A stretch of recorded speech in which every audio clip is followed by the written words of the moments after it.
Jonathan Swift was born in 1667 in Dublin, where he was educated, even though his parents were English.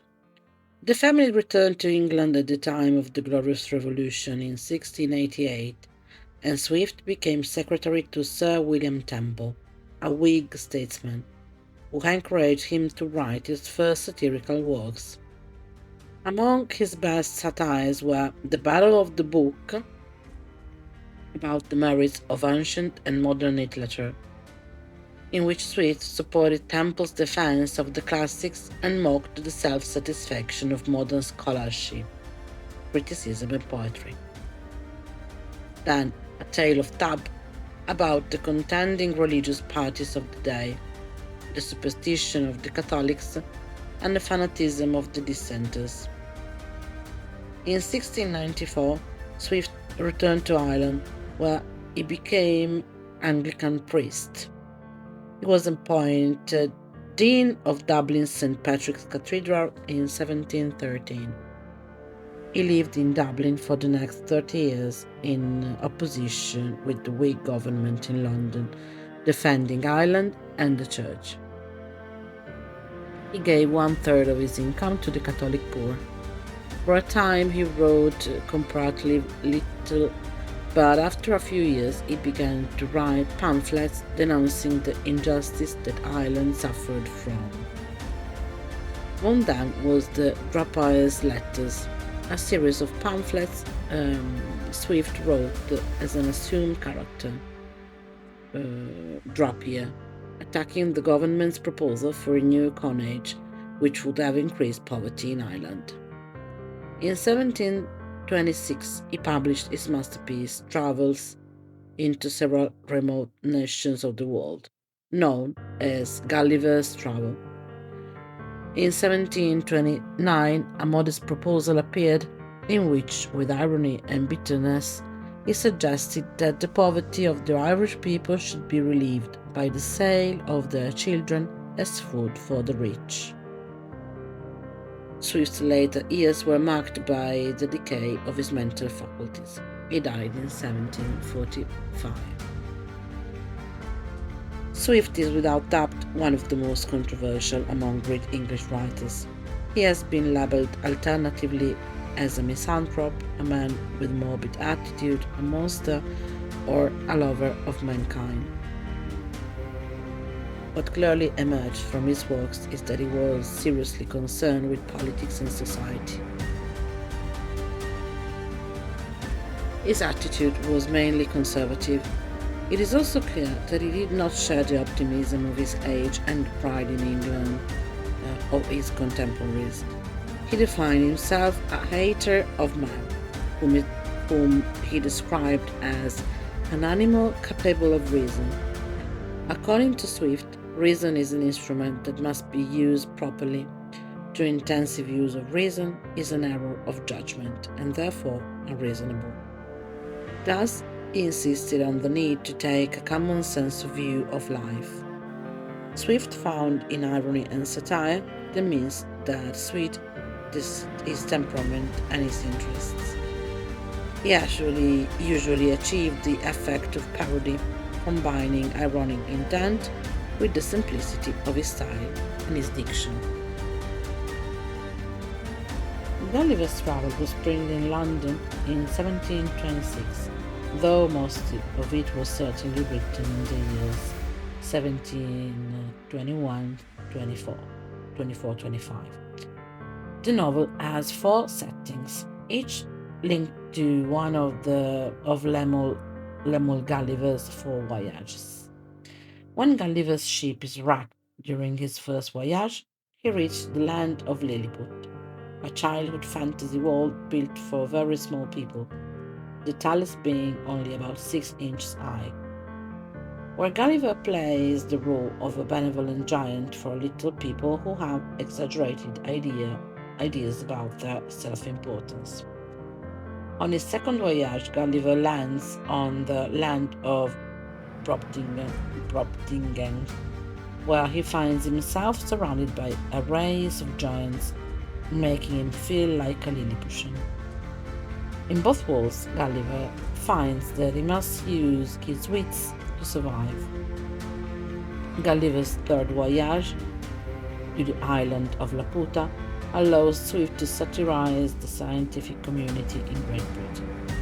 The fourth voyage to the land of Owns, a country governed by intellectual horses, gives Swift the opportunity to criticize humanity. These four settings provide Swift with the opportunity to discuss everything he feels is wrong with mankind in general and British society in particular. The novel consists of 4 books. Book 1. Gulliver sails from Bristol. After 6 months, his ship is wrecked somewhere in the South Pacific and he is cast upon the shore of Lilliput, where he falls asleep. The inhabitants of the land, the Lilliputians, carry his dead body to the capital and house him in a new temple. Gulliver gradually learns their language, their customs and institution and gains the favor of the king. After several amusing experiences, he managed to return to England. Second book. Gulliver sails for India but finds himself in Brobdingnag, a country swiftly located in Alaska. Here, the natives are giants, and Gulliver becomes the king's pet and is carried around in a cage. The king enjoys talking with him about the system of government in England and Europe. One day, Gulliver's cage is lifted up by a huge bird and dropped in the middle of the ocean. He is rescued by a ship and returns to England. Book 3. Gulliver finds himself on the island of Laputa, which flies thanks to magnetism. Its inhabitants are absent-minded astronomers, philosophers and scientists. Gulliver visits their capital, Lagado, and its academy, where absurd experiments are carried out. The island drops Gulliver on Japan, and he manages to go back to England. Book 4. Gulliver's last voyage leads him to the island inhabited by the Howlings, intelligent horses that rule over the Yahoos, while stupid, corrupt, and similar to human beings in appearance. Gulliver admires the superiority of the horses and is ashamed of his similarity with the Yahoos, a man-like race remarkable for lust, greed, and filth. When the horses banish him, he returns to England, where he finds that he can't any longer bear the society of his fellow beings. He therefore decides to live in the stable among the animals that reminds him of the nobility of the horses. Swift devotes a few pages to point out that Gulliver is typical European. He is middle-aged, well-educated and sensible. He is a careful observer. He takes care of his family and runs his business prudently. He is like Robinson Crusoe, one of the practical seamen through whom England studied to rule the seas. He has experience of the world, and he fully supports the culture which has produced him. In this way, Swift implies that the transformation which takes place in Gulliver through his voyage cannot be linked to any extravagance of his character. Only when circumstances force him to think does Gulliver learn something and begin to develop a critical awareness of the limitation of European values. However, these first critical insights are only temporary, because when he returns home after his first voyage, he quickly fits into European life. But in the second voyage, the critical awareness becomes deeper. Even if he does not question European values seriously and still defends the history of Europe. This time it takes him a while to readjust to European life after he returned home. In the fourth voyage, Gulliver's transformation becomes complete, and when he returns home, He can no longer take part in European society, not even with his friends and family. Swift's originality lies in his presenting Gulliver always displaced, first in relation to little men and then to big ones, and finally and suddenly forced into comparison not with men but with animals. Swift looked to the extensive literature of travel, real and imaginary. In fact, throughout the 17th century, the imaginary voyage had been used by French writers as a mean for their theories.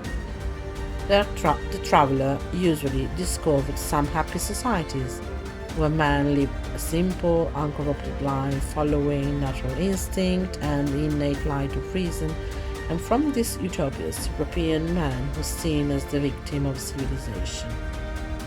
Gulliver's experiences are different because the people among whom he is cast are in no sense children of nature.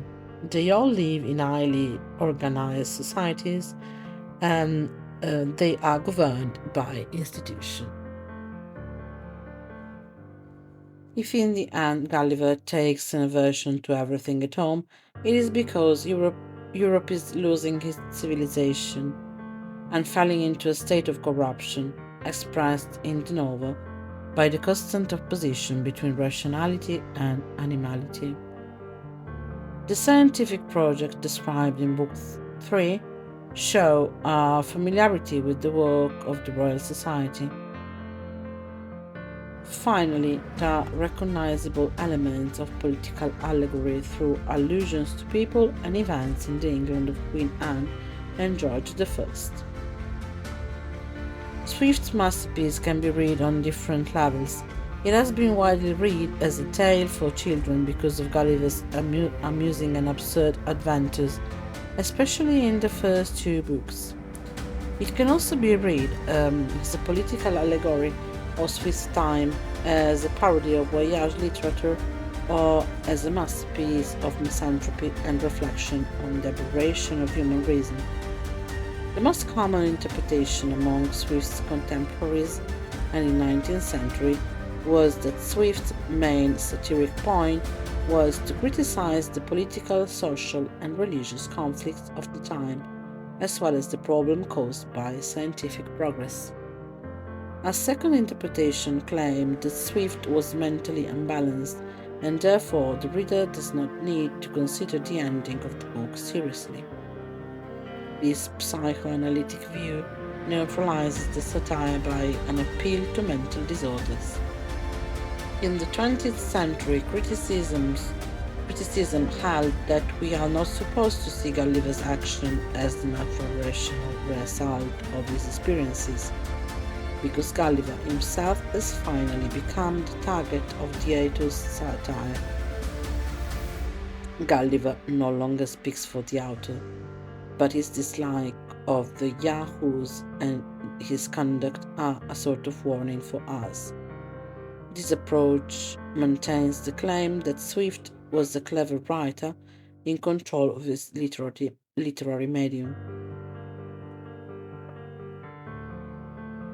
Gulliver, just like Robinson Crusoe, tells his experiences in the first person, in prose style, which is a matter of fact, free of literary coloring, and records observed details with the precision of a scientific instrument.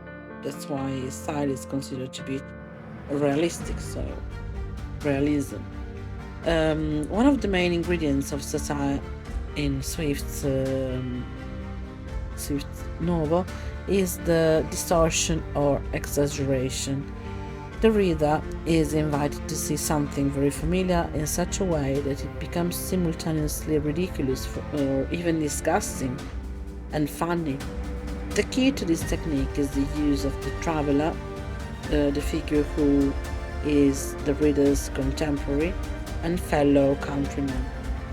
The genius of Swift's satire in Gulliver's Travel is shown in the second feature, the way he organizes the new world by constantly changing the perspective on human conduct.